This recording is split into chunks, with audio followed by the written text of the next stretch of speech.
금강경에 범소유상이 개시 허망하다. 대저 만물이 허망해서 실체가 없는 이름일 뿐이다. 그러잖아요. 그러니까 이 세상이 꿈이라고 볼 수가 있는 거지. 그 말씀을 우리가 믿는다면은, 범소유상이 개시 허망하다. 허망한 꿈일 뿐이다. 이 세상이 허망한 꿈일 뿐이다. 그 얘기라요. 그러니까 한 물건도 없는 겁니다. 한 물건도 따로 없어. 한 물건도 따로 없거든요. 그래야지 금강경 그 가르침을 우리가 믿을 수 있고 따를 수 있지. 이 세상을 그대로 두고 우리가 인식하는 대로 만물이 각기 고유한 성품이 있어서 그대로 존재하는 것이다 한다면 금강경에서 허망하다 하는 얘기는 잘못된 얘기겠지. 근데 참으로 허망한 거라요. 한 물건도 따로 없어. 그러니까는 꿈이로다 할 수 있는 겁니다. 꿈이로다는 허망한 것을 본 사람이 하는 얘기겠지. 우리가 꿈꿀 때 꿈이로다 합니까? 꿈을 꾸고 나서 아침에 깨어보고 나서 꿈이었구나 그러지. 이 꿈이로구나는 꿈 밖에 있는 사람이 하는 소리다. 자, 꿈이로다 그래. 시공간을 두고 세상이라 하지만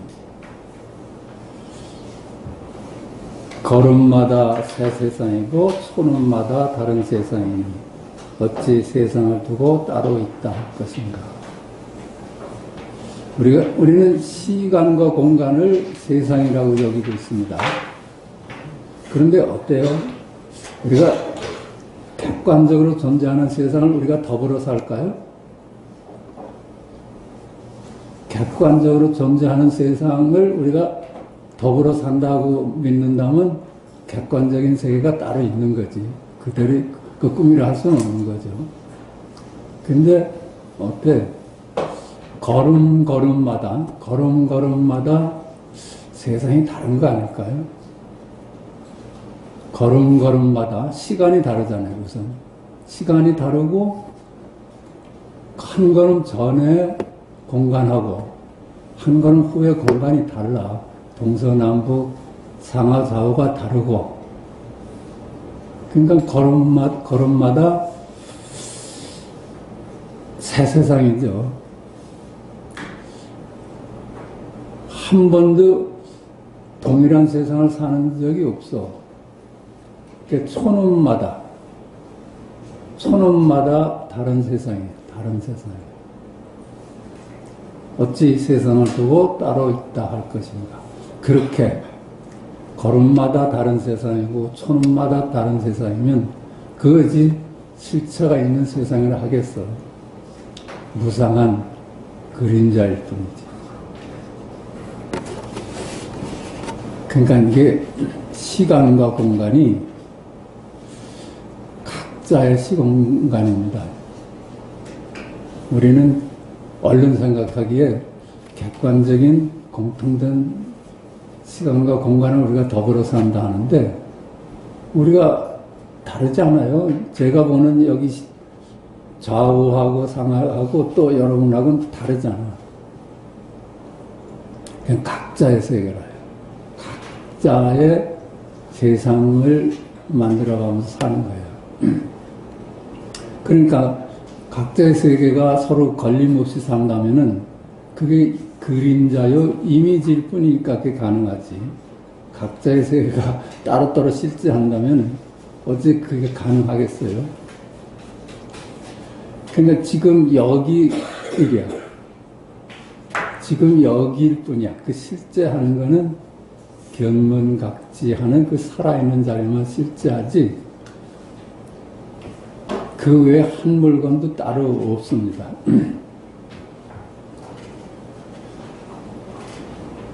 그러니까 그게 장자가 꿈을 꾸는데 나비가 돼서 날아다녔어요. 그냥 깨보고 나서 생각하는 거야. 혹시 나비가 장자 꿈을 꾸는 게 아닌지, 장자가 나비 꿈을 꾼 것인지 참으로 모르겠다 그랬거든. 근데 사실은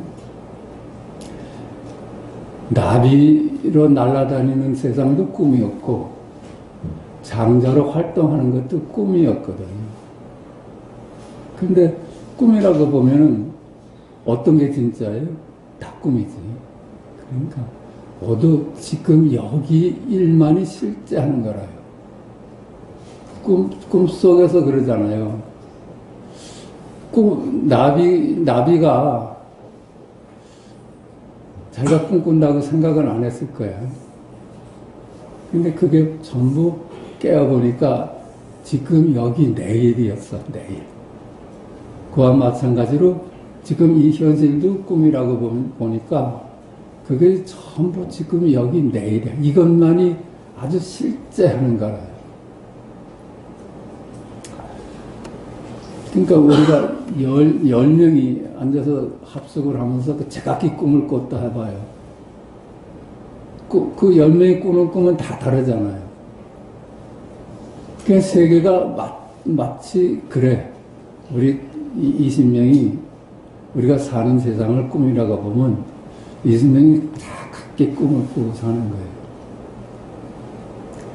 그러니까 그 밑바닥 꿈꾸는 자리는 둘이 아니야. 왜 둘이 아니라고 할 수밖에 없는, 둘이라면 꿈속 얘기가 되거든. 둘이라고 하면 꿈속 얘기야. 그러니까 이 꿈을 넘어서서나 우리가 둘이 아니지. 전부 이 세상을 각자의 세계를 만들어서 살고 있습니다. 그러니까 천상천하의 나 홀로다. 나 홀로뿐입니다. 우리는 절대로 이 세상에서 이미지끼리만 만날 수 있지 만날 수가 없어요.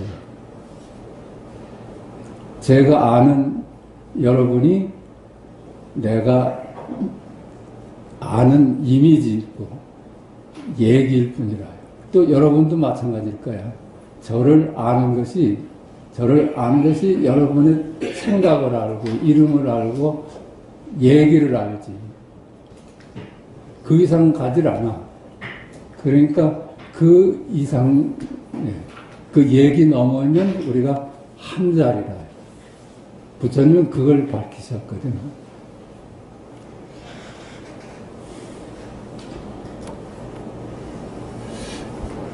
그러니까 한 물건도 없어. 한 물건도 없습니다. 그러면은 이건 뭐예요? 한 물건도 없는데 이건 뭐야 이거? 이건 뭐야 이거? 그렇죠? 선사들이 보여준 게 그렇습니다. 한 물건도 없어. 도시 꿈이로다 하면서 보여주는 거거든 이렇게. 어디로 가겠어요? 손가락을 따라가면 제 말이 여타서 헛말이 되지. 한 물건도 없는데 이렇게 했을 때 손가락에 가서 머물면은 그건 잘못된 거잖아. 여타서 듣지 않았다는 얘기지. 그냥 한 물건도 없어. 한 물건도 없는 거거든. 요거라 요거. 한 물건도 없는데 하늘은 맑구나. 77이 49구나. 이거야 이거. 따라가서 머물 데가 한 군데도 없어. 실체가 있는 데가. 그러나 오롯이 그 살아있는 자리만이 홀로 서게 되지. 그것이 바로 천상천하의 나 홀로다. 그겁니다. 그러니까 우리가 이 세상을 말이죠. 이건 물건으로 보니까 이제 헷갈려. 이게 색깔로 볼 수는 없을까요? 색깔로 보면은 색깔은 정말로 손음마다 다르고 걸음마다 달라요. 세상을 색, 성향, 미촉, 수상, 행식으로 봐봐. 색깔의 세상이고 소리, 음성의 소리 세상이고 향기의 세상이고 맛의 세상이고 감촉의 세상이고 뜻의 세상이다. 이렇게 본다면은 그것이 머무는 게 있어요. 뭐가 있어요? 그놈이 수상행식하고 합쳐지면서 우리가 한 물건으로 자꾸만 만들어내고 살거든. 그 온이 모여가지고 한 물건을 만드는 거야. 색, 수상행식, 색깔뿐이었는데 거기에 느낌이 있고 상상을 보태서 이름을 지어가지고 죽비를 하나 만들어낸 거거든. 그걸 합치기 전에 그냥 그것뿐이야. 그냥 이 색깔뿐이었어요. 또 느낌뿐이었어. 느낌뿐. 아니, 단단하다는 느낌. 그 모양이 있었지. 그것이 오온이라고 그러잖아. 색, 수, 상, 행식이 모여서 물건을 만드는 거라. 그 오온이 모여가지고 물건을 만드는데 그걸 따로 띄워봐. 물건 만들기 전에. 거기 생각이 들어가기 전에는 색깔일 뿐이고 소리일 뿐이고 느낌일 뿐이고 맛일 뿐이었거든. 거기에 수상행식이라는 거. 느낌과 생각이 보태지고 그것이 의지가 보태지고 알았다가 보태지면서 나는 이걸 죽비로 아는 것뿐이라. 그렇지 않겠어요? 색성향 미촉법의 세상도 수상행식의 세상도 걸음마다 새롭고 손음마다 다르니 어찌 만물을 두고 따로 있다 할 것인가. 그래요. 이걸 우리가 물건으로 보는 거는 이렇게 오온이 합쳐졌을 때 물건으로 보는 거야. 과거, 현재, 미래, 세상도 이름일 뿐이고. 그렇잖아요. 과거라는 거 이름일 뿐이야. 또 여기서 따로 이렇게 본다면 미래도 이름일 뿐이지. 여기 실제하지 않잖아요. 현재도 잡을 수가 없어. 현재라는 것이 어디 있어요? 과거 아니면 미래지. 아무리 짧은 기간의 현재라도 과거 아니면 미래지. 그냥 이름일 뿐이라. 동서남북 상하좌우 세상도 이름일 뿐이야. 시간이 이름일 뿐이면 공간도 이름일 뿐이야. 시간과 공간은 서로 붙어 다니는 놈이거든. 시간이 바뀌면 공간도 바뀌고 공간이 바뀌면 시간이 바뀌는 거야. 그래서 같이 붙어 다니기 때문에 시간이 실제하지 않으면 공간도 실제하지 않는 겁니다. 과거, 현재, 미래 세상도 이름일 뿐이고 동서남북 상하 좌우 세상도 이름일 뿐이요. 색성향 미촉법의 세상도 수상행식의 세상도 이름일 뿐이니 모두 허망하고 허망할 뿐이다. 그래서 이름일 뿐이잖아. 그게 고정된 게 어디 있어요. 우리는 이 물건을 한 시간 손마다 새로 보는 거야. 새로 보는 거. 그게 수상행식이 모여가지고 죽비를 만들어내서 죽비가 따로 있다고 생각하는 것이지 항상 같은 물건이 있을 수가 없어.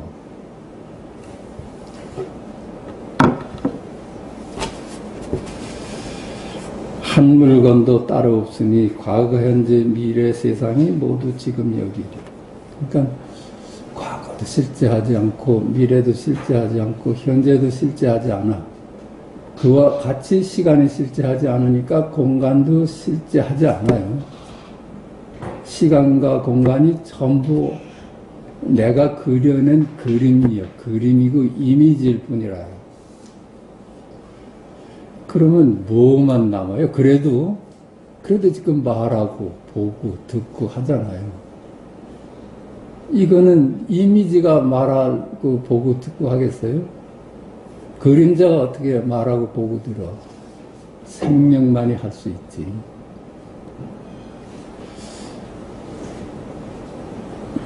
그러니까 지금 여기 일 뿐이라요. 지금 여기 일 뿐이야. 이게 지금 가르치는 게 지금 여기 일 뿐이라. 죽비가 따로 있는 게 아니라 그거 약간 지금 말하면 이제 또 하나 물건을 만들어내잖아요. 이게 눈뿐이다 하면은 또 눈이라는 놈을 또 만들어내니까 그렇게 말을 못하는 거야. 그러니까 마음이다 하기도 하고 열애다 하기도 하고 부처다 하기도 하고 하느님이다 하기도 하지만은 그 자체가 또 하나의 이름이 돼버리니까 이름을 하여튼 지어놓으면 또 다른 놈이 또 생겨나. 하느님 하면 피조물이 생겨나고 부처 하면 중생이 생겨나고 그렇죠? 눈 하면 귀가 생겨나고 그러니까 그렇게 이름을 붙일 수가 없어. 그건 그러니까 이름 붙일 수가 없어. 이름을 붙였다 하면 둘로 나눠지니까.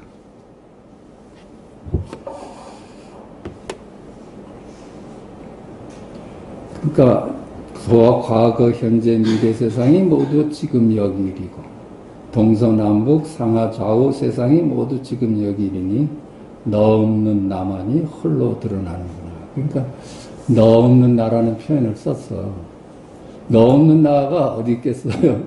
그러니까 내일이다 하는 것보다는 너 없는 나의 일이라요. 너와 나가 둘이 아는 이뿐이야. 이를 두고 석가는 천상천하 유아독존이라 하였습니다. 그렇죠? 천상천하의 나 홀로구나.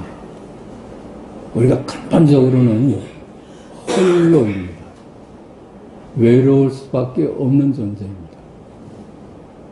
사방을 둘러봐도 내 홀로뿐이야. 이걸 긍정했을 때 우리가 외롭지 않은 거예요.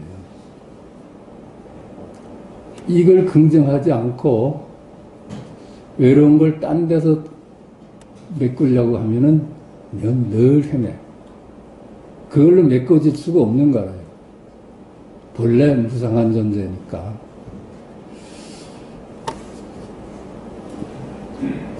이를 두고 석가는 천상천하 유아독존이라 하였으니 그대 본래 면목을 알고 싶은가.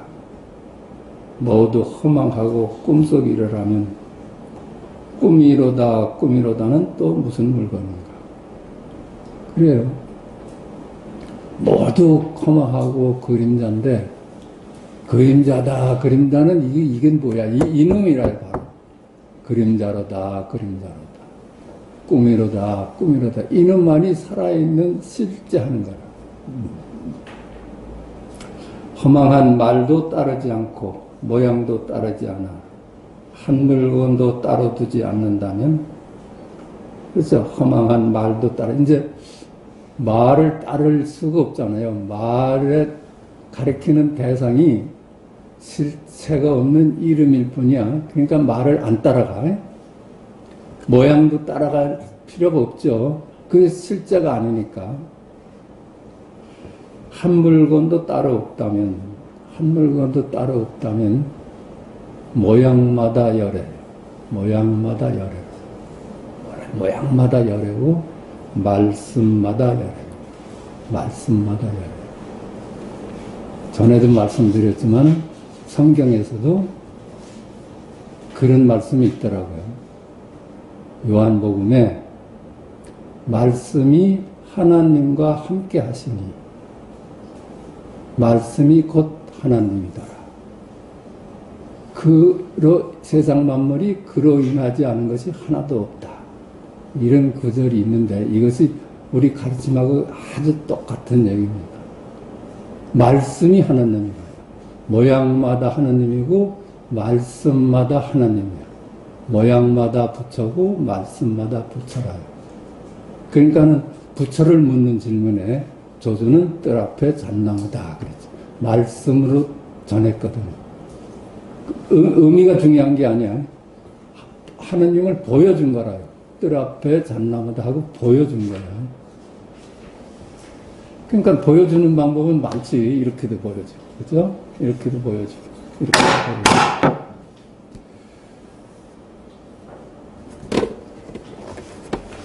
자, 책 좀 보십시다.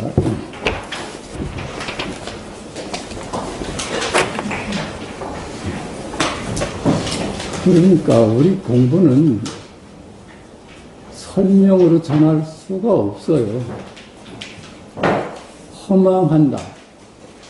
모두 허망하고 이름일 뿐이고 실체가 없다는 데만 눈을 뜨면은 그게 그 다음에 열애일 수밖에, 열애뿐이라요. 하느님뿐이라요. 이게 참 공부가 쉽고 간명하고 직진 인심하는 공부라요. 근데 하여튼 이렇게 설명을 또 하니까 근기가 날카로운 자는 도리어 그 날카로운 근기에 가로막혀서 문득 잘라내거나 홀연 부숴버리지 못합니다. 그러니까 자꾸만 이해해서 아는 것으로서 자꾸만 머물지 말라는 거야.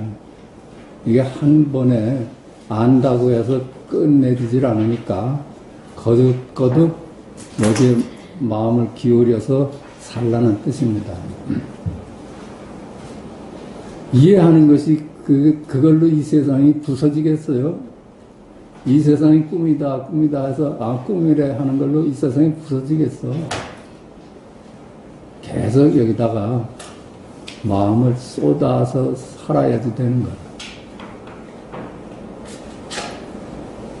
아니, 세상 일도 하나 성공하려면 얼마나 많은 노력을 해야 돼. 근데 이거는 우리가 내내 윤회를 해오면서 내내 익혀오던 거거든.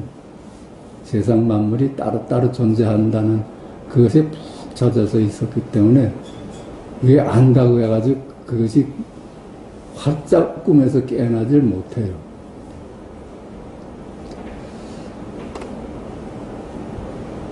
그냥 설사 총명한 지식과 이해 위에서 배워왔더라도 자기의 본분사 위에서 더욱더 힘을 얻지 못합니다. 그냥 총명한 머리 가지고 이해를 했어. 그렇구나. 그거 별것 아니네. 이러면은 자기 총명한 것이 오히려 독이 돼가지고 공부에 진전이 없다는 얘기입니다. 그러므로 남전 스님이 말했습니다. 요사이 선사는 대단히 많으나 어리석고 둔한 사람은 찾을 수가 없다. 그게 남전 스님이 우리 고칙에서도 나왔었는데 요즘은 선사가 없다 그렇게 얘기를 하니까 제자가 선언이 어찌나 많은데 왜 선사가 없다 하십니까? 그랬더니 누가 선이 없다고 했느냐? 선사가 없다고 했지. 그러니까 참으로 선에 개합을 해서 충실히 살아가는 사람이 없다는 얘기를 해요. 머리로 이해해가지고 그런 건 많은데, 그런 사람은 많은데 참으로 선에 개합해서 삶으로서 체화된 사람은 적다. 장경 스님은 이렇게 말씀하셨습니다. 이런 것도 우리가 더 이상 공부할 필요는 사실 없는 거야. 장경 스님이 이렇게 말씀하셨습니다. 이게 말씀이라요. 이게 하나님이고, 이게 부처님이고, 열애라. 근데 우리가 이 말을 따라가지고, 장경이란 사람이 있어가지고, 옛날에 이런 말을 했다는데, 무슨 말을 했지? 이러면 이제 말 따라가는 거야. 지극한 도리에는 말이 없는데도 오늘날 사람들은 이를 알지 못하고 억지로 그 일을 익혀서 공을 이룬다고 여기니 자성이 원래 분별되는 경계가 아니라 미묘한 대해탈무님을 알지 못하는 것이다. 지극한 도리는 말이 없는데, 그죠? 지극한 도리, 둘이 아닌 자리는 말로서 드러낼 수가 없어요. 말로서 드러낼 수 없다는 말을 따라가니까 그런 거야. 말만 안 따라가면은 그것이 바로 하나님인데. 지극한 도리에는 말이 없는데 언어가 끊긴 자리라. 언어 도단이고 불가설인 자리야. 오늘날 사람들은 이를 알지 못하고 억지로 그 일을 익혀 공을 이룬다고 여기니 자성이 원래 분별되는 경계가 아니라 미묘한 대해탈무님을 알지 못하는 것이다. 오늘날 이 사람들은 아는 것으로서 대신하는데 이 본래 이 자리는 아는 것으로서 도달할 수가 없다. 그래서 우리 공부는 아는 것으로부터 해방되는 공부지 알아가는 공부가 아니라는 거라요. 우리가 아는 거라면 이 세상 다 알잖아요. 그 아는 지식에서 노연하자는 공부라. 그러니까 자성이 이 우리의 본래 자리는 원래 분별되는 경계가 아니야. 둘이 아닌 자리라요. 나누어 볼 수 있는 게 아니야. 그러니까 미묘한 대해탈무님을 알지. 그러니까 아는 것으로부터 해방되는 자리라는 걸 모른다는 게요. 살펴보고 느끼는 일이 덜어 있더라도 물들지 않고 막히지 않으니 이러한 밝음은 사라진 적이 없고 무한한 예부터 지금까지 전혀 바뀌지 않았다. 우리가 살펴보고 머리로 생각을 해보고 느끼는 일이 있더라도 그 말이나 느낌에 물들질 않아. 이 자리는 말이죠. 거울과 같아가지고 무엇이 붙여도 거울이 물들질 않아. 그러니까 이게 세상에 태어나서 여타지 많은 세상에 오고 갔지만 하나도 물들어서 남은 흔적도 없어. 흔적도 없어요. 그러니까 이 마음을 두고 청정무구하다는 거야. 흔적은 우리 생각이 흔적으로 남죠. 업이, 기억이 흔적으로 남지. 삶의 기억, 흔적은 기억입니다. 근데 그 기억이 청정한 이 마음자리를 물들일 수가 없어. 조금도 어떤 잔상을 남기질 않아. 이런 밝음은 사라진 적이 없고 무한한 예부터 지금까지 전혀 바뀌지 않았다. 그러니까 이 둘이 아닌 자리, 이 청정무구한 자리는 사라진 적도 없고 옛부터 지금까지 바뀐 적이 없었다. 달려야 늘 한 자리라. 마치 태양이 멀고 가까운 곳을 두루 비추어 온갖 색깔을 드러내지만 어떤 사물과도 화합하지 않는 것과 같다. 그렇죠. 모든 색깔이 드러나지만은 그 색깔이 빛을 바꾸질 못해. 빛의 나툼이지만은 색깔이 이 빛이 색깔로 이렇게 되질 않아. 그러니까 비유하자면 거울과 영상이 제일 비유에 맞을 거야.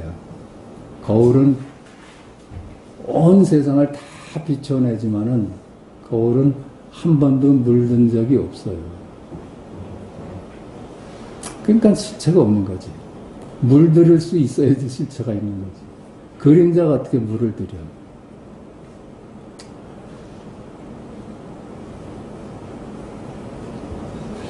신령스러운 빛의 묘한 밝음은 수련에 의하여 만들어지는 것이 아님에도 이것을 알지 못하는 까닭에 사물의 모습에 집착하니. 신령스러운 빛의 묘한 밝음은 이 거울자리는 그 모든 것을 말하자면 모든 것을 비춰내는 이 거울자리는 수련에 의해서 만들어지는 것이 아님에도 이게 수련으로 만들어지는 걸까요? 이건 깨달음으로서만 그렇구나 하고 깨달음으로서만 가능한 얘기지 우리가 노력을 통해서 이뤄내는 존재가 아니라요. 하느님은 어떻게 노력을 통해서 내가 하느님이 돼. 본래 하느님이기 때문에 하느님을 깨닫는 것으로서 하느님이 되는 거지 내가 노력해가지고 하느님이 된다고 아니요. 하느님이 되면 내가 사라져요. 내가 사라져야지 하느님으로 거듭날 수 있는 거예요. 수련에 의하여 만들어지는 것이 아님에도 이것을 알지 못하는 까닭에 사물의 모습에 집착하니. 그러니까 잠깐만 그걸 알지 못하고 자꾸만 모습을 찾아서 가. 묵조선들이 그런 거라요. 자꾸만 수련을 통해서 찾아내려고 그래. 마치 눈을 비벼 망령되이 헛것을 만들듯이 스스로를 헛되이 피로하게 만들며 쓸데없이 세움만 보낸다. 모든 노력이 무의로 돌아갑니다. 모든 노력이 헛되고 헛된 걸로 돌아가. 어째 그럴 수가 있겠어. 자기가 본래 거울임을 깨닫는 것이지 내가 거울이 어떻게 돼요.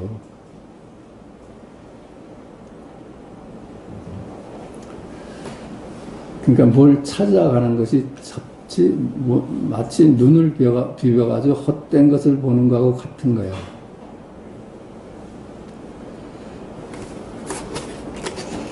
만약 눈길을 내면으로 돌려 두 번째 사람이 없음을 볼 수 있다면 평소에 말하고 행동함에 실상을 어그러뜨리지 않을 것이다. 만약 그렇게 찾아가는 눈길을 돌려가지고, 그죠? 안에서, 아, 내가 본래 부처였구나. 내가 본래 거울이었구나. 내가 본래 하느님이었구나 하고는 깨달음. 많이 뿐이고, 두 번째 사람, 이렇게 상호. 분별이 만드는 세상, 분별이 만드는 세상 중에 나. 그것은 실체가 없는 그림자임을 볼 수 있다면 평소에 말하고 행동함에 실상을 어그러뜨리지 않을 것이다. 그렇게만 본다면 있는 그대로를 사는 거예요. 있는 그대로를 사는 거예요.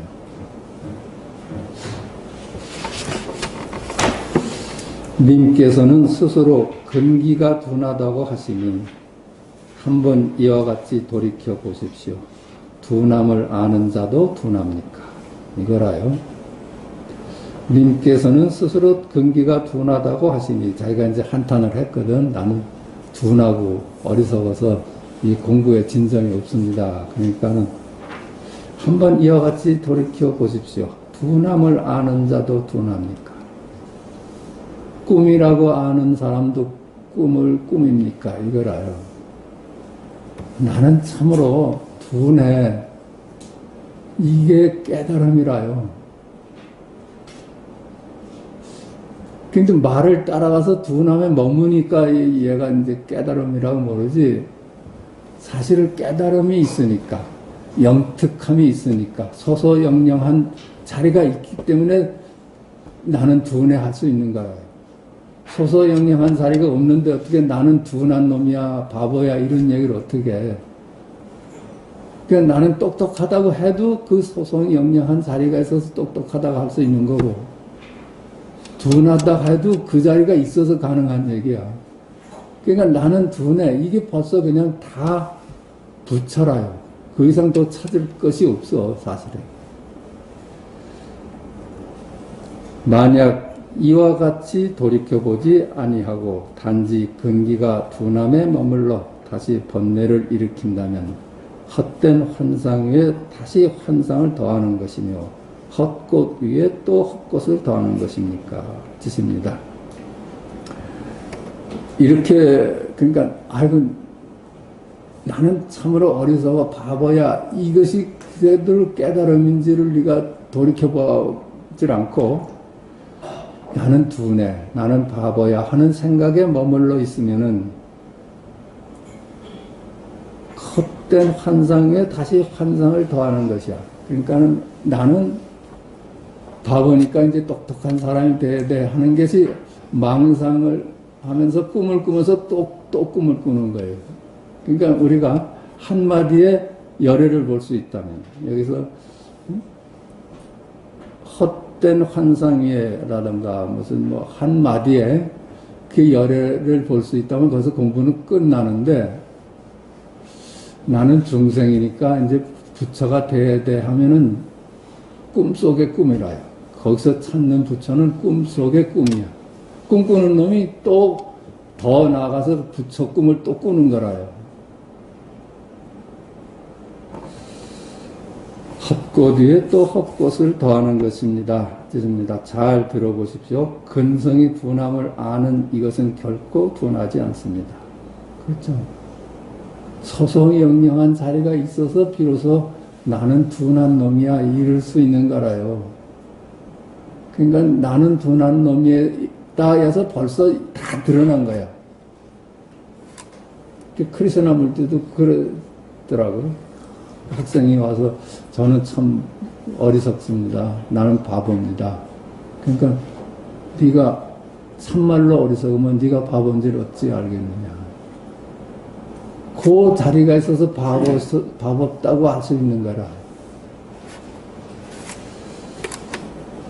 근성이 둔함을 아는 이것은 결코 둔하지 않습니다. 이 둔한 것을 지키고 있어도 안 되지만 둔하다고 거기에 빠져 있어도 안 되죠. 그건 절대 안 돼. 말 따라간 거니까. 또한 이 둔한 것을 버려서도 안 됩니다. 그 둔함을 껴안게 되죠. 아니 나는 둔해. 이것이 그대로 부처인데 그걸 왜 버리려 하겠어.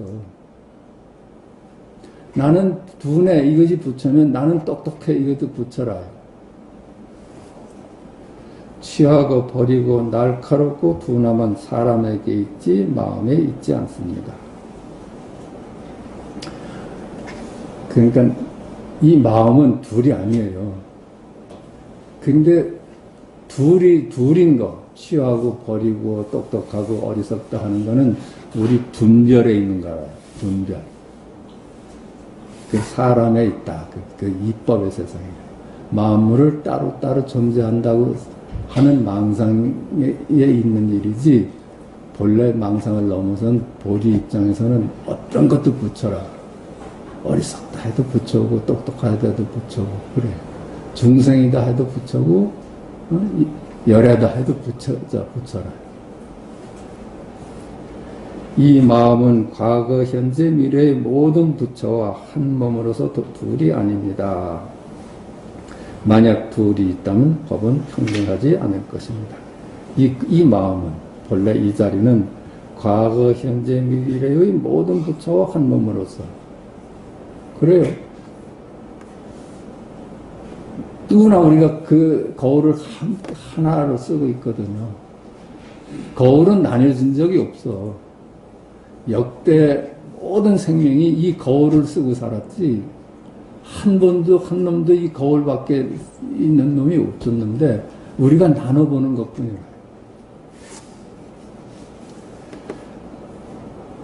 만약 둘이 있다면 법은 평등하지 않을 것입니다. 그렇죠? 그것이 저기 메뚜기하고 우리하고 너는 근본에선 다르다 한다면 그건 평등하지 않지. 우리가 메뚜기하고도 평등할 수 있는 것은 둘이 아닌 자리를 같이 쓰기 때문에 평등한 거예요. 그러니까 평등을 넘어서서 하나지, 하나. 그러므로 가르침을 주고 마음을 전하는 것이 단지 허망할 뿐이며 진실을 찾을수록 더욱 어긋나게 됩니다. 그래서 이걸 가르침을 주고 무엇이다 하고 자꾸 말로 설명을 하고, 그래서 진리를 전한다는 것이 허망할 뿐이에요. 개념으로는 전할 수가 없어. 말로는 전할 수가 없습니다. 진실을 찾을수록 더욱더 어긋나게 됩니다. 그렇죠? 찾을수록 어긋날 수밖에 없죠. 이미 진실인데 왜 진실을 찾아? 그럼 그 다음부터는 그냥 허망한 개념일 뿐이야. 찾아 나서면은. 이미 부처고, 이미 하나님이고, 이미 완벽하거든요. 더 이상 구하고 말고 없거든. 다만 하나로서 둘 아닌 마음은 결코 날카로움과 둔함, 취하고 버림의 속에 있지 않음을 알기만 하면 곧 달을 보고 손가락을 잊어서 즉시 한 칼의 끝장을 낼 것입니다. 다만 하나로서 둘 아닌 마음은 결코 날카로움과 둔함, 취하고 버림의 속에 있지 않음을 알기만 하면, 이 거울자리는 어떤 사물도 버리려고 하지도 않고 취하려고도 하지 않아. 있는 대로 비추지. 그런 걸만 안다면, 그렇죠? 취하고 버림의 속에 있지 않음을 알기만 해. 이거 취하고 버릴 물건이 아니야. 그냥 거울로서 존재하면은 취할 물건도 없고 버릴 놈도 없어. 그러니까 그 거울 안에는 똑똑한 놈도 없고 바보도 없고 내내 여여해. 똑같아요. 평등해. 이렇게만 알면 곧 달을 보고 손가락을 빚어서 즉시 한 칼의 끝장을 낼 것입니다. 그래요. 거울임을 깨달으면은 이제 설명이고 가르침이고 다 버릴 수가 있는 거라요. 거울을 봤는데 왜 다시 거울을 찾겠습니까? 그러나 만약 다시 머뭇거리며 의심하여 앞을 생각하고 뒤를 계산한다면 빈 주먹의 손가락 위에서 진실이라는 아르마리를 낼 것이고, 그러나 만약 다시 머뭇거리며 의심하여 앞을 생각하고 뒤를 생각한다면, 우리가 수행을 통해서만이 진실에 도달해야 된다는 이 쩌든 생각에 잡혀 있거든요. 그래서 이게 네가 바로 부처야, 네가 바로 하느님이야 이렇게 얘기해도 도대체 안 믿어지고 머뭇거려지는 거예요. 얼른 뛰어들 수가 없어. 그래가지고 앞을 생각하고 뒤를 생각하는 거예요. 설마 그럴까? 설마 그럴까? 설마 내 본래 면목이 부처일까? 내가 본래 면목이 하느님일까? 이렇게 머뭇거려져. 빈 주먹의 손가락 위에서 진실이라는 이름을 알아낼 것이고, 빈 주먹을 스승이 딱 주먹을 쥐고 있는데, 저는 스승이 한 번도 피는 적을 못 봤거든요. 저 속에 뭐가 있을 것이다 하고 생각하는 거야. 따로 없어. 이걸 믿어야 돼요. 내 한마디 한마디가 부처라.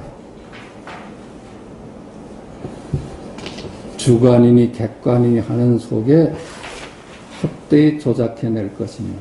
그러니까 이걸 여기서 멀어지면 전부 생각으로 조작해내.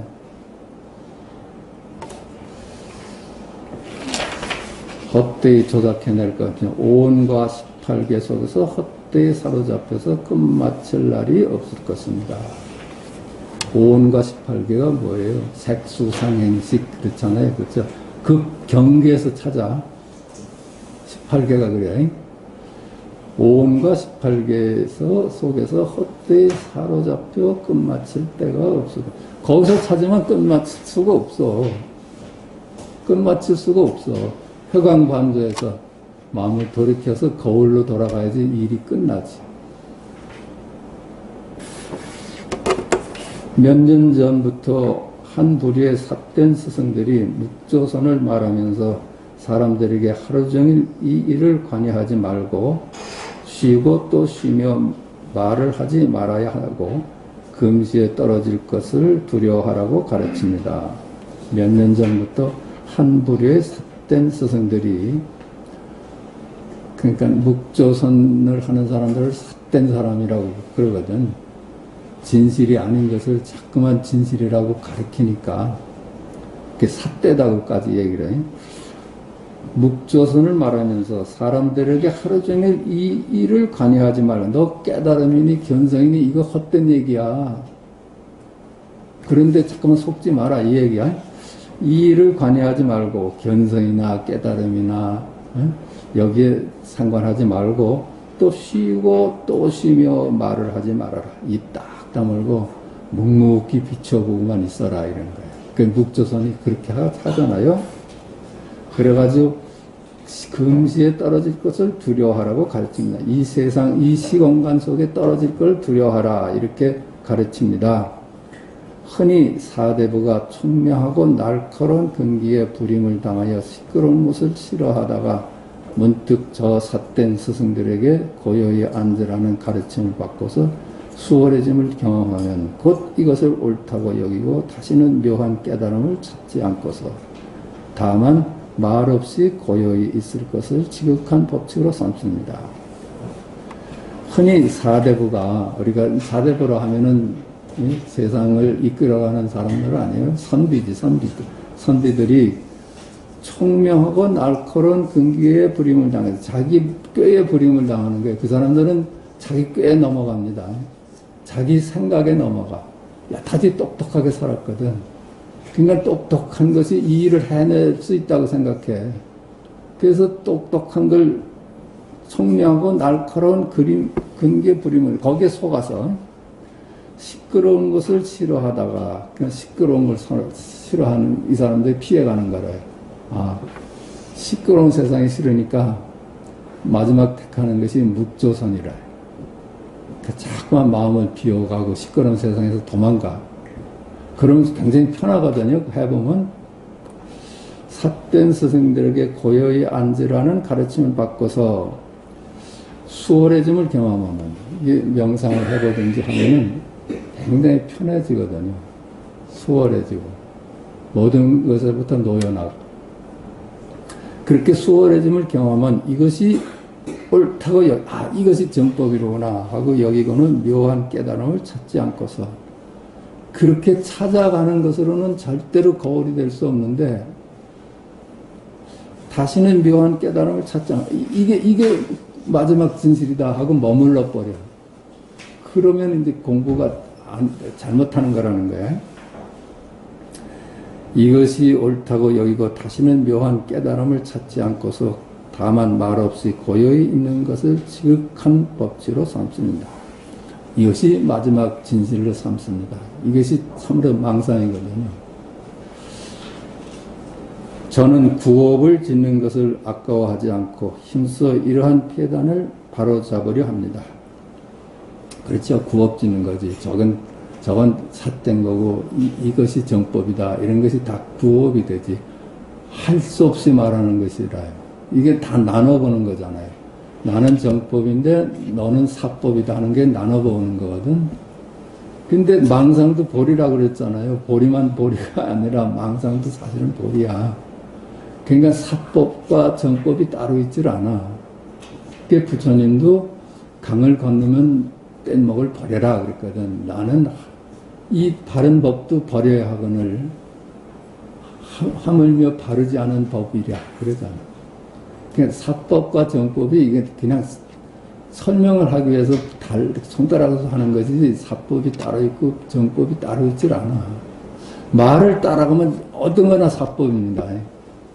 부처님 말씀도 말씀에 머무르면은 말씀이 우리를 올가매는 그물이 되거든.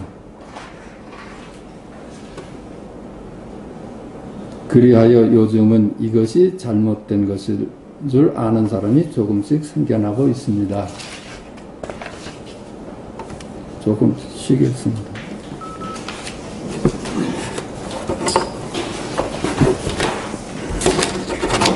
원컨대 공은 다만 궁금한 심정이 해소되지 못한 곳에 참하시되 가고 머물고 앉고 눕는 일상생활 속에서 놓아버려서는 안 됩니다.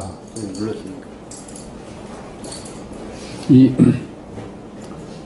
대스님이 화두선을 창안하신 분이니까 이런 말씀을 하십니다. 궁금한 심정이 해소되지 못한 곳에서 궁금하죠. 마지막 진실이 뭔가. 그러니까 이 공부를 하게 되지. 그 질문이 있다면은 참하시되 어떻게 참하느냐. 뜰 앞에 잣나무다. 도대체 저 조주는 마지막 진실을 묻는 대답이 뜰 앞에 잣나무다 했으니 도대체 뜰 앞에 잣나무다. 뜰 앞에 잣나무다가 뭐길래 뜰 앞에 잣나무다 이랬을까 하고 뜰 앞에 잣나무다, 뜰 앞에 잣나무다 하고 마음에서 그걸 놓지 말라는 얘기라요. 그러면 지금 뭐 다 알잖아. 뜰 앞에 잣나무가 마지막 진실 아니에요. 마지막 진실 아닌 말씀이 하나도 없어요. 일체가 그림자인데 일체 말이 그러면 마지막 진실이죠. 가고 머물고 앉고 눕는 일상 속에서 놓아버려서는 안 됩니다. 그거를 늘 뜰 앞에 잣나무다 하는 가르침을 늘 지니고 살라는 얘기야. 뜰 앞에 잣나무다. 뜰 앞에 잣나무다 하는데 거긴 생각이 얼씬할 수가 없어. 생각으로 이걸 풀어낼 수가 없어. 생각이 죽고 하다 보면은 뜰 앞에 잣나무만 홀로 남거든. 이게 개합되는 거라. 뜰 앞에 잣나무다만 홀로 남아. 생각이 궁하고 궁해지잖아요. 어? 이게 무슨 뜻일까? 이리도 생각하고 저리도 생각하거든. 있다. 부처님은 모든 만물이 다 불성을 가지고 있다 했는데, 조주는 없다 했는데, 그 있다 해도 머물 수 없고 없다 해도 머물 수 없어. 도대체 어느 곳에도 머물 수 없으면 그것이 아주 은산철벽이거든. 머물 데가 없어. 있다, 이 세상을 있다고 볼 수도 없고 없다고도 볼 수가 없어. 그렇게 참에 가다 보면은 있다에 개합되는 거야. 없다에 개합되는 거야. 뜰 앞에 잣나무다에 개합되는 거야. 어떤 스님이 조주 스님에게 묻되 개에게도 불성이 있습니까? 하니 조주 스님은 없다고 말했습니다. 이 한마디는 곧 삶과 죽음에 대한 의심을 부숴버리는 칼입니다. 그렇죠? 없다. 없다에서 마지막 진실을 보면은, 그렇죠? 없다에서 살아있는 생명을 본다면은 삶과 죽음에 대한 의심을 부숴버리는 칼입니다. 생사가 따로 있다고 보는 그 의심을 부숴버리는 거래요. 거기 없다에 개합이 되면 생도 없고 사도 없어. 그건 다 분별이 만들어낸 거거든. 그러니까 그 분별을 다 부숴버리는 것이 돼버리지. 부숴버리는 칼입니다. 없다 하다가 없다에 개합이 되면은 생사를 부숴버리는 게 칼이 돼. 그러니까 모든 일구가 세상을 다 부숴버리는 칼이거든요. 77이 49다 해도 세상을 부숴버리는 칼이고, 하늘은 맑구나, 이게 세상을 부숴버리는 칼이야. 모든 분별 망상을 잘라내는 칼이라는 뜻입니다. 이 칼의 자루는 다만 자기의 손아귀에 있을 뿐이니 다른 사람에게 손을 대게 할 수는 없습니다. 이것이 다른 사람이 해줄 수 있는 얘기가 아니라요. 나만이 이 분별을 끊어낼 수 있는 사람은 나뿐이지 누가 해줄 수가 있는 게 아니야.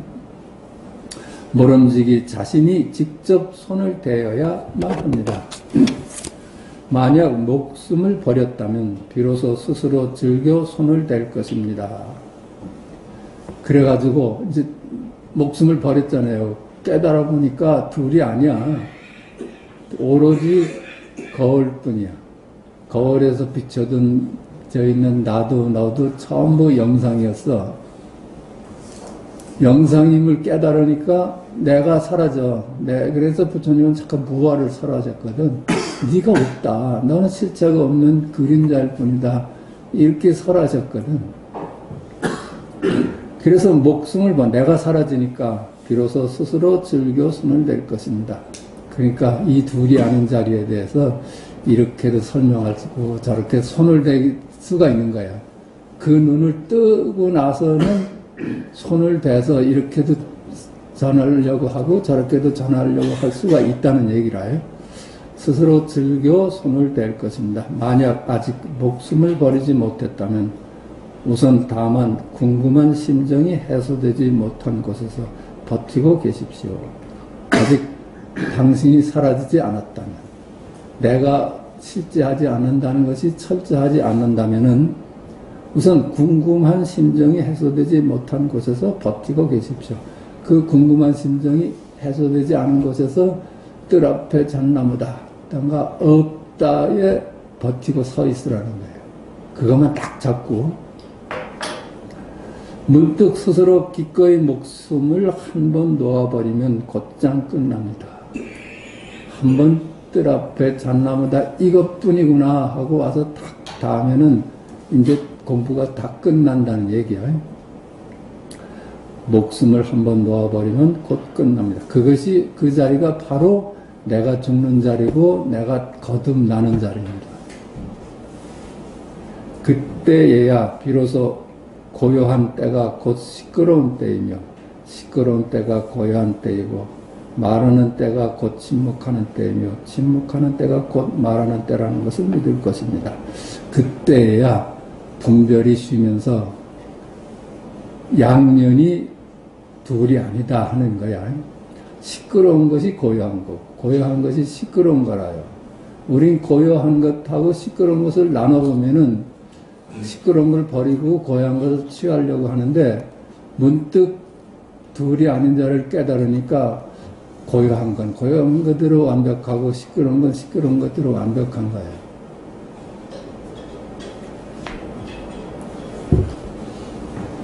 시끄러운 때가 곧 고요한 때는 있는 것이 없는 것이고 없는 것이 있는 겁니다.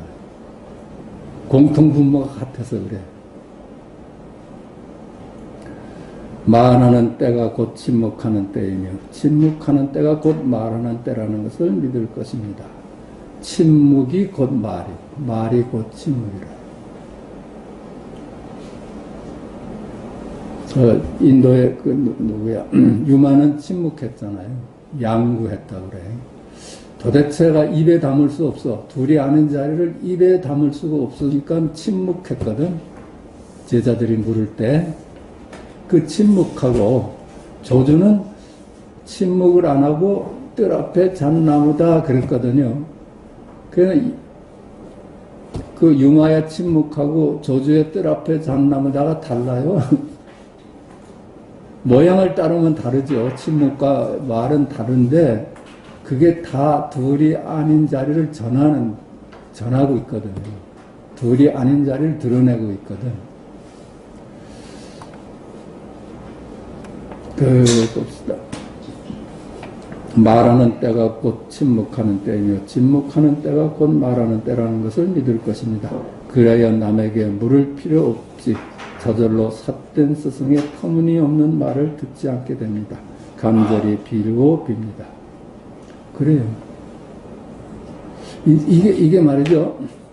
남한테 물을 필요가 전혀 없는 거예요. 자기가 알지, 자기가 알아, 자기가. 그 인가를 주고 말고 한다는 건 조금 웃기는 얘기야. 자기가 그냥 알아. 아, 이게 마지막 진실이구나 하고, 그래서 누가 그걸 가서 점검받을 생각도 안 나. 너무나 확연한 거니까. 남에게 물을 필요 없이 저절로 삿된 스승의 터무니없는 말을 듣지 않게 됩니다. 간절히 빌고 빕니다. 예전에 주세영이 편지로 우남 진정 스님에게 물었습니다. 불법은 지극히 묘한데 일상생활에서 어떻게 마음을 쓰고 어떻게 탐구해야 합니까? 자비로서 가르쳐 주시옵소서. 그러니까 이렇게 질문을 했습니다. 불법은 지극히 묘한데, 지극히 묘한 거는 불가사의한데, 언어도단인데, 도대체 머리로는 헤아릴 길이 없는데, 일상생활에서 어떻게 그 마음을 쓰고 어떻게 탐구해야 합니까? 그러니까 수고리가 부처님한테 질문한 것 같아. 이 마음을 어떻게 행복받아야 하고 어떻게 머물러야 합니까? 이게 아주 근본적인 질문을 했거든. 수고리가 석가한테 이 마음을 어떻게 행복받아야 합니까? 이거는 이 마음을 어떻게 마음에서 벗어날 수 있습니까? 그거라요. 이 말에서 어떻게 벗어날 수 있습니까? 그리고 어떻게 살아야 합니까? 어떻게 머물러야 합니까? 이 질문이야. 이게 아주 근본적인 질문이야. 이것도 마찬가지로 일상생활에서 어떻게 마음을 쓰고 어떻게 탐구해야 합니까? 자비로서 가르쳐 주옵소서. 진정스님이 말했습니다. 불법은 지극히 묘하여 둘이 없다. 불법은 알려야 알 수가 없다. 둘이 아니어서 그렇다. 다만 아직 묘한 것에 이르지 못했다면 서로 길고 짧음이 있다. 진실한 묘한 곳에 이르면 마음을 깨달은 사람이니 자신의 마음이 마지막 진실이고 본래부터 깨달아 있음을 진실하게 알 것이고 진실하게 자제할 것이고 진실하게 안락할 것이고 진실하게 해탈할 것이고 진실하게 깨끗할 것이다. 일상생활에서 오직 자기의 마음을 쓸 뿐이니 자기 마음의 변화를 붙잡았으면 바로 쓸 뿐 옳고 그름을 묻지 마라. 불법은 지극히 묘하여 둘이 없다. 다만 아직 묘한 것에 이르지 못했다면 서로 길고 짧음이 있다. 아직 깨닫지 못했다면 두 이변에 떨어져 있다는 거예요. 있다 없다를 나눠서 봐. 동서를 나눠서 보고 과거 현재를 나눠서 보고 너와 나를 나눠서 봐. 그것이 이견이죠. 그런데 나눠서 보는 세상은 그게 실체가 없거든요. 서로 의지해서 있는 거야. 의지해서 있는 거는 고유한 자성이 없다는 겁니다. 우측은 좌측에 의지해서 있다면 우측이라는 건 본래 있는 게 아니라요. 남한테 의지해서 있으니까. 근데 삼라만상이 다 서로 의지해서 있거든요. 그냥 길고 짧은 것도 없고 동서도 없고 과거 미래도 없고 그래요. 그게 연기에서 벗어나라는 게 중도거든. 진실로 묘한 곳에 이르면 마음을 깨달은 사람이니 자신의 마음이 마지막 진실이고 이것이 마지막 진실입니다. 이게 우리 마음이 마지막 진실이야. 그러니까 뜰 앞에 잣나무다. 오늘 밥 잘 먹었니? 아침 잘 잤냐? 학교에 잘 다녀오겠습니다. 이게 구절구절이 마지막 진실입니다. 자신의 마음이 마지막 진실이고 본래부터 깨달아 있음을 진실하게 알 것이다. 그리고 깨달아 보니까 본래 깨달아 있어. 우리가 할정을 살던 그 일상이 전부 깨달음이었어. 그렇지 않아요? 한마디 한마디가 말에 머물지 않으면 깨달음이야. 본래부터 깨달아 있음을 진실하게 알 것이고 그게 본각이라 하죠. 본각. 본래 우리는 다 깨달아 있는데 공부하다 보니까 아 내가 본래 깨달아 있었구나 아는 걸 시각이라 그래. 이게 본각. 본래 깨달아 있는데 망상을 지어서 깨달음을 찾아보니까는 깨달음이라는 말에 속았어. 내가 본래 깨달아 존재했는데 내가 중생이라고 여기고 살았구나 하고 진실하게 자제할 것이고 그때서야 비로소 모든 개념으로부터 놓여나서 자제하고 진실하게 안락할 것이고 그렇죠. 이제 분별에 휘둘리질 않으니까 갈등으로부터 벗어나 있으니까 진실하게 해탈할 것이고 그게 해탈이야.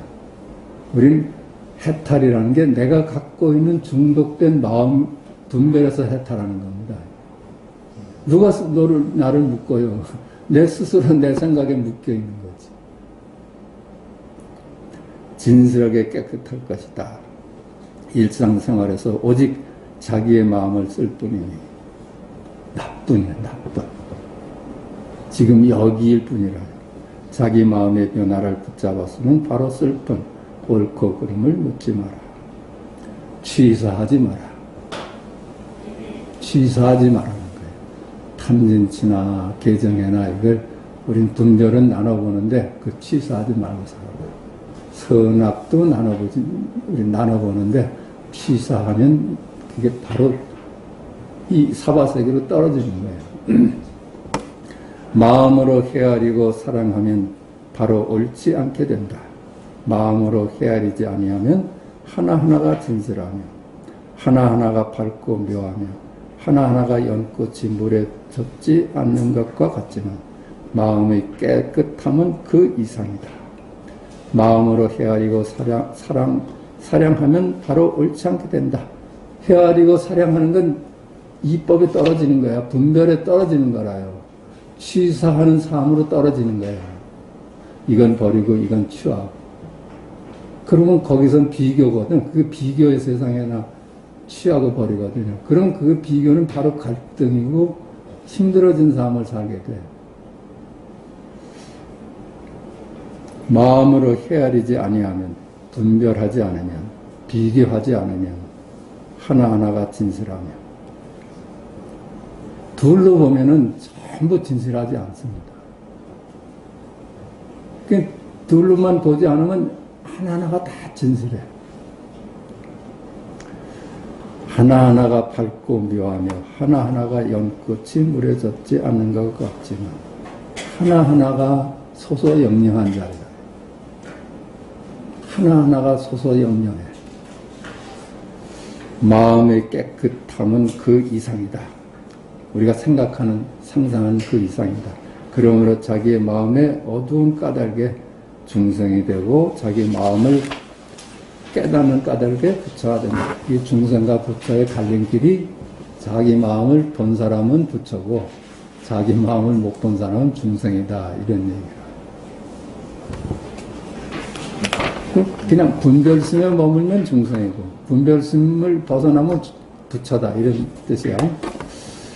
중생이 바로 부처이고 부처가 바로 중생이지만 미혹함과 깨달음으로 말미암아 중생이 있고 부처가 있는 것이다.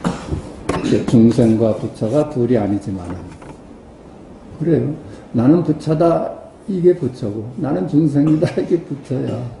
말을 따라가면 그만 중생이 되고 부처가 되는데 미혹함과 깨달음으로 말미암아 중생이 있고 부처가 있는 것이다. 둘로 보는 것이냐 아니면 둘로 아닌 것으로 보느냐에 따라서 중생과 부처가 갈린다. 요즘 도를 배우는 사람들은 흔히 자기의 마음을 믿지 아니하고 자기의 마음을 깨닫지 아니하고 자기의 마음의 밝고 묘함을 누리지 아니하고 자기 마음의 안락한 해탈을 얻어내지 않고 마음 밖에 헛되이 선과 선의 길이 있다고 여겨서 헛되이 기하고 특이한 일을 세우고 헛되이 취하고 버린다. 그러므로 비록 수행하더라도 외도와 이성의 선적 단견에 떨어져 버린다. 그렇죠? 요즘 도를 배우는 사람은 흔히 자기 마음을 믿지 않고 자기 마음이 마지막 진실임을 믿질 않아요. 내 자신이 마지막 진실임을 믿지 않아. 아니 우리가 생각해도 나를 팽개쳐 놓고 마지막 진실이 따로 있다면 그걸 내가 아니면 그걸 어디다 쓰겠어요. 자기의 마음을 깨닫지 않고 그래서 자기 마음을 보려고 하지 않고 자기 마음의 밝고 묘함을 누리지 아니하고 그렇죠? 자기 마음의 밝고 묘함을 누리질 못해. 이게 견해에 빠져버리면 자기 마음의 안락한 해탈을 얻지 아니하고 마음 밖에 헛되이 선의 길이 있다고 여겨서 헛되이 기하고 특이한 일을 세우고 자꾸는 우리는 밖으로 쳤습니다. 자기는 믿지 않고 자기를 너무 하찮게 봐버리는 거예요. 자기가 우주고 자기가 전 존재인데 알고 보면 그건 너무나 자기를 하찮게 보고 위대한 거는 밖에 있는 줄 알아. 하느님을 밖에서 찾아. 그러면 망상이죠. 마음 밖에 헛되이 선의 길이 있다고 여겨서 헛되이 기하고 특이한 일을 세우고 헛되이 취하고 버린다. 자꾸만 마음 밖에서 찾으려고 상상을 하고 뭘 세우고 그래. 하느님이 이 세상을 창조하셨다 그러잖아요. 그래서 하느님을 세우거든.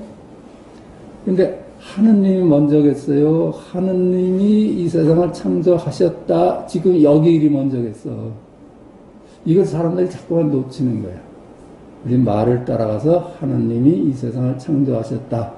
그래서 하느님을 밖에다 두어버리는데 그 이전에 하느님이 이 세상을 창조하셨다 하는 지금 여기 일이 있기 때문에 하느님이 창조하셨다는 말이 될 수 있는 거야.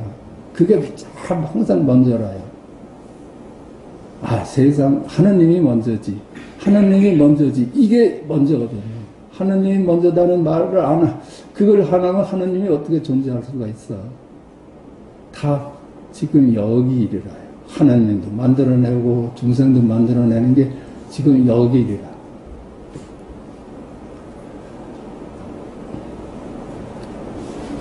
헛되이 기하고 특이한 일을 세우고 헛되이 취하고 버린다. 그러므로 비록 수행하더라도 외도와 이성의 선적 단견의 경계에 떨어진다. 그래서 아무리 수행을 하더라도, 그죠?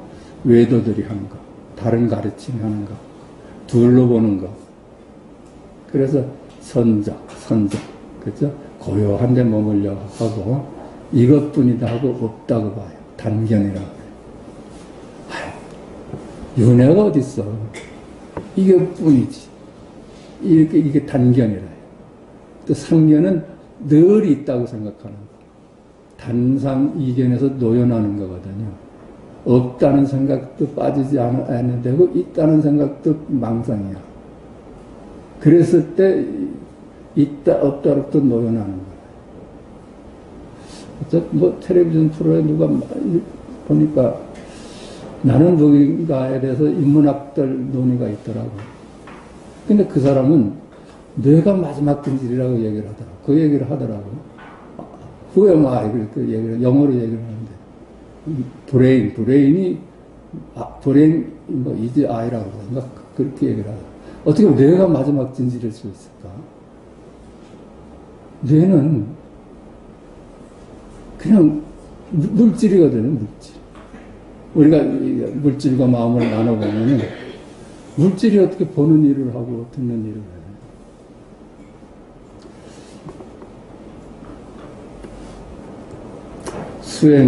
수행에서는 단견과 상견이라는 구덩이에 떨어지는 것이 두려운 것이다. 단견은 자기 마음의 본래 묘하고 밝은 본성을 끊어 없애버리고, 뭐 없다. 뭐 세상에 그걸 없어. 죽으면 그만이지. 없다. 오로지 마음 밖에서 공에 집착하여 선적에 머무는 것이요. 상견은 일체법이 공임을 깨닫지 못하고 세간의 온것 유의법에 집착하여 그것을 궁극으로 삼는 것이다. 있다고 보면은 거기에 자꾸만 집착하게 돼. 그것이 실체가 없으면 못 보고 거기에 집착하게 된다는 얘기라요. 그러니까 단상 이견에서 벗어나라고 부처님은 누누이 말씀하신 게 그거든. 세상을 있다고 해도 너는 있다에 걸려들고 없다고 해도 없다는 생각에 걸려든다. 그러면 너의 삶은 힘들어진다. 있다도 내려놓고 없다도 내려놔라. 그게 네가 편한 길이다. 삿된 스승의 무리는 사대부들에게 마음을 거두고 고요히 앉아서 어떤 일에도 관여하지 말고 쉬고 또 쉬라고 가르칩니다. 그러나 이것이 어찌 일부러 마음을 쉬려는 것이 아니겠으며 일부러 마음을 비우려는 것이 아니겠으며 일부러 마음을 쓰려는 것이 아니겠습니까? 삿된 스승의 무리는, 그러니까 묵조설을 하는 무리들은 사대부들에게, 선비들에게 마음을 거두고 고요히 앉아서 어떤 일에도 관여하지 말고 쉬고 또 쉬라고 가르칩니다. 아주 조용한 것을 찾아가라는 거예요. 그러나 이것이 어찌 일부러 마음을 쉬려는 것이 유의가 아니겠습니까? 쉬고 쉬려는 것은 유의입니다. 무의가 아니야. 이 존재는, 자연은 무의입니다. 무의.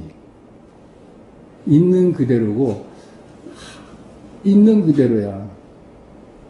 무의이지 조작해서 사는 건 유의라요. 이 보십시다. 이렇게 보는 거 보려고 해서 봐요. 듣는 거 들으려고 해서 듣는 게 아니야.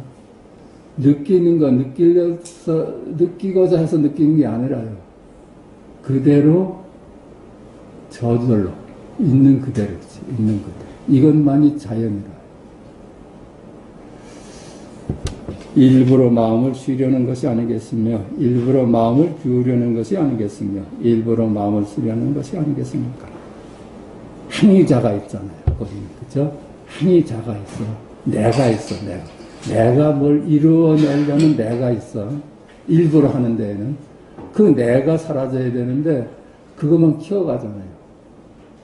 내가 어떤 경지에 이르렀다 할 때도 내를 앞세워. 만약 이와 같이 수행한다면 어떻게 외도와 이승의 선적 단견 경계에 떨어지지 않겠습니까? 그렇게 공부해가지고 어떻게 끝날 날이 있겠느냐? 어떻게 자기 마음의 밝고 묘함을 드러내어 완전한 안락과 있는 그대로의 깨끗한 해탈과 변화하는 묘함을 누릴 수 있겠습니까? 어떻게 그래서야 어째 한 물건도 물들이지 않는 그 거울을 증득할 수 있겠습니까?